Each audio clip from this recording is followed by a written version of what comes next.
আচ্ছা, তুমি কি তোমার বাবা মাকে আমার জন্য ছাড়তে পারবা? আমি আমার বাবা মার জন্য তোমাকে ছাড়তে পারি, ঠিক আছে?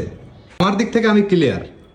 আমার বাবা মার জন্য আমি তোমাকে ছেড়ে দিতে পারি, কোনো অসুবিধা নাই, একদম হঠাৎ করে ক্লিয়ার। তুমি এরকম কথা বলতেছো কেন? কারণ আছে, তুমি বলো।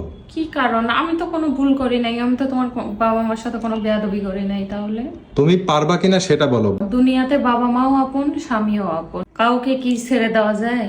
অবশ্যই পরিস্থিতি মানুষকে যে কোনো দিকে নিয়ে যেতে পারে, এমন পরিস্থিতি তৈরি হইতেই পারে। সেই পরিস্থিতিতে তুমি কি করবে এটা আমার জানার দরকার আছে।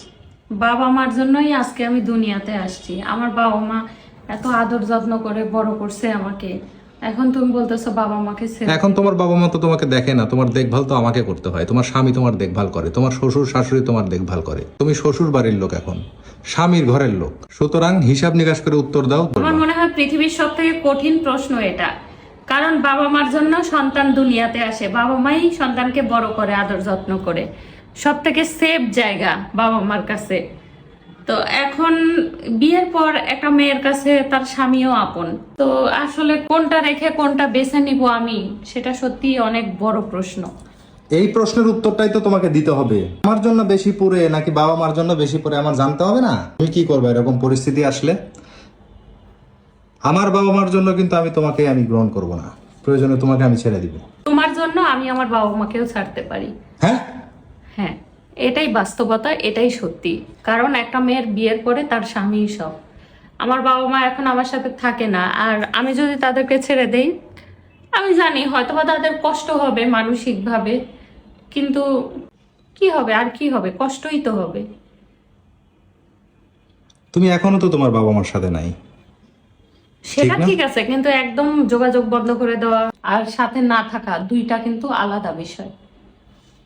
তারপরেও আমি বলবো যে তোমার জন্য আমি আমার বাবা মাকেও ছাড়তে রাজি।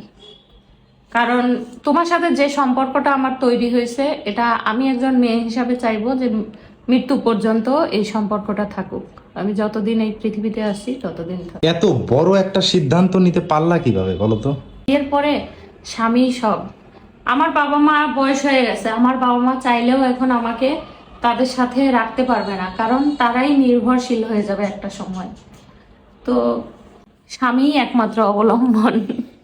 আল্লাহ, তোমাকে পেয়ে আমি সত্যি রহমত পাইছি আল্লাহর। দেখি কেমনে পারো বলো তো? আমি সত্যি তোমাকে পরীক্ষা করার জন্য এই প্রশ্নটা করছি, কিন্তু তুমি এত সিরিয়াসলি নিছেও, তোমার চোখের দিকে তাকাতে পারতেছিলাম না। আই এম সরি, এরকম প্রশ্ন আর করা যাবে না, বুঝতে পারছি।